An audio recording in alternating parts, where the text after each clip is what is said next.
foes beyond Ymir. They are the infernos of ancient malice, veiled in shadow and fire. From the earliest days of Arda, the Balrogs have embodied fear, destruction, and relentless power. But what lies beneath their flaming whips and towering menace? Welcome back. Let's dive into the story of these terrifying beings, unraveling their origins, their devastating role in Middle-earth, and the shadowy ties that bind them to the Dark Lords of the world. In Tolkien's world, the Balrogs are among the most fearsome and tragic entities to ever tread Arda. Known also as the valaraukar, these fiery spirits began their existence as Maiar, divine beings created by Ilúvatar. Originally, they were spirits of fire, kindred to such beings as Gandalf and Saruman, possessing vast knowledge and great power. However, their fall was as spectacular as their origin was divine. During the corruption of the Maiar by Melkor, the first Dark Lord, many were seduced by his promises of dominion and power. Among those who succumbed were the spirits that would become the Balrogs. Transformed by Melkor's malice, they became his most loyal and devastating servants. Wreathed in flame and cloaked in shadow, they wielded whips of fire and terrorized the forces of good in the ages to come.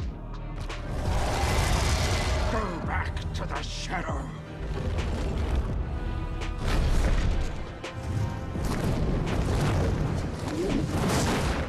The Balrogs were not numerous. Tolkien himself suggested that only a handful existed, but their scarcity did not diminish their significance.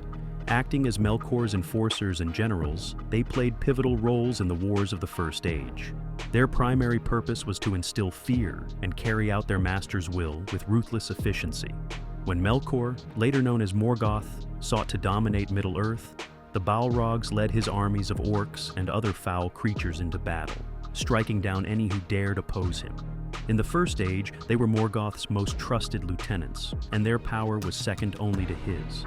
They were present during the catastrophic War of the Jewels, the epic conflict over the Silmarils, jewels of immense beauty and light.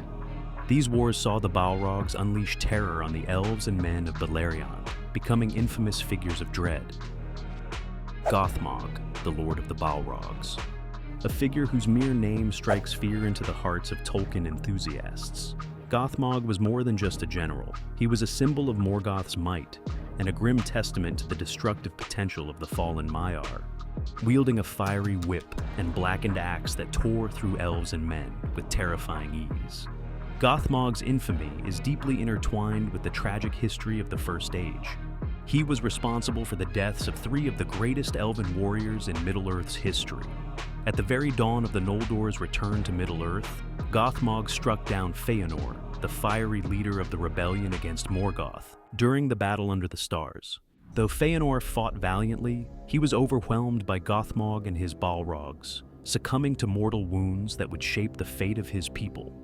Later, during the Battle of Unnumbered Tears, Gothmog claimed another victim, Fingorn, High King of the Noldor. In brutal combat, Gothmog defeated Fingorn, extinguishing one of the greatest hopes of the elves in their struggle against Morgoth. Finally, during the assault on Gondolin, one of the last hidden strongholds of the elves, Gothmog faced the great warrior Ecthelion of the Fountain. Though Gothmog was ultimately slain in this encounter, his death came at a devastating cost. Ecthelion also perished, and Gondolin fell soon after, marking a significant turning point in the war against Morgoth. The Balrogs' abilities were as formidable as their fiery appearance suggested. They were spirits of flame and shadow, capable of controlling fire and inspiring terror in their foes. Their immense physical strength made them nearly unbeatable in battle. The Balrog of Moria, for instance, wielded a flaming sword and a whip of fire, a terrifying combination that overwhelmed even the most seasoned warriors. Their powers extended beyond mere physicality. As Maiar, they retained a fragment of their original divine nature, which allowed them to command respect and fear from other creatures of Morgoth's host. Their aura of terror alone was enough to break the morale of armies. However, their greatest power lay in their undying loyalty to Morgoth. Unlike the orcs, who were often unruly and rebellious, the Balrogs were utterly devoted to their master. This allegiance made them indispensable in his campaigns of conquest and destruction.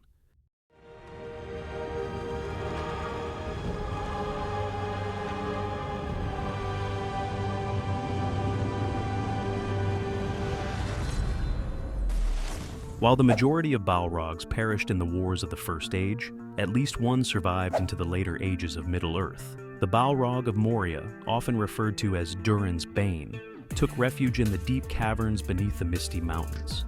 There, it lay dormant for millennia, hidden from the world, until the greed of the dwarves awoke it. During the Third Age, the dwarves of Khazad-dûm mined too deeply in search of mithril, the rare and precious metal found only in their mountain kingdom. Their delving disturbed the Balrog, which had remained undisturbed since the fall of Morgoth. When it emerged, the creature wreaked havoc, killing King Durin VI and earning its grim title of Durin's Bane. The dwarves fled Khazad-dûm, and the once great kingdom became known as Moria, a place of fear and shadow. Durin's Bane re-entered the story of Middle-earth during The Lord of the Rings. When the Fellowship of the Ring ventured into Moria, they encountered the Balrog in one of the most iconic and harrowing moments of Tolkien's work. The confrontation between Gandalf and the Balrog on the bridge of Khazad-dûm remains etched in the memories of readers and viewers alike. In a climactic battle, Gandalf faced the Balrog in a fight that spanned mountains and deep chasms. You shall not pass! Ultimately leading to the creature's demise, but at the cost of Gandalf's life, or so it seemed. Took me, and I strayed out of thought and time. The Balrog's connection to the Dark Lords of Middle-earth is rooted in their corruption by Morgoth. They were his loyal servants, and their purpose was inextricably tied to his will.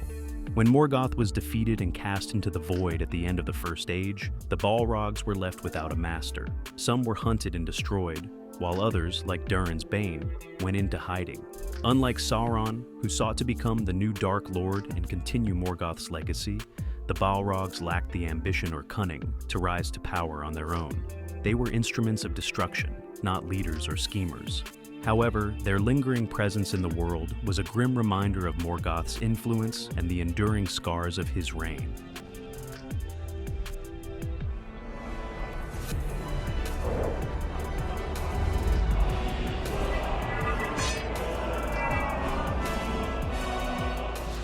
The Balrogs of Tolkien's legendarium are more than just monsters. They are symbols of a world shaped by conflict, ambition, and the struggle between light and dark. As agents of Morgoth, they brought fire and shadow to the realms of Middle-earth, leaving a legacy that continues to captivate fans of Tolkien's work. Yet, within their flames lies a cautionary tale. Even the brightest spirits can fall when consumed by pride and ambition. And so, the Balrogs burn eternal in the annals of Arda, their fiery whips lashing through time, a haunting reminder of the cost of betrayal and the enduring hope of those who rise to oppose them. If you enjoyed this journey through Tolkien's world, don't forget to like the video, share it with fellow fans, and subscribe for more adventures in Middle-earth. Thanks for watching, and see you on the next one.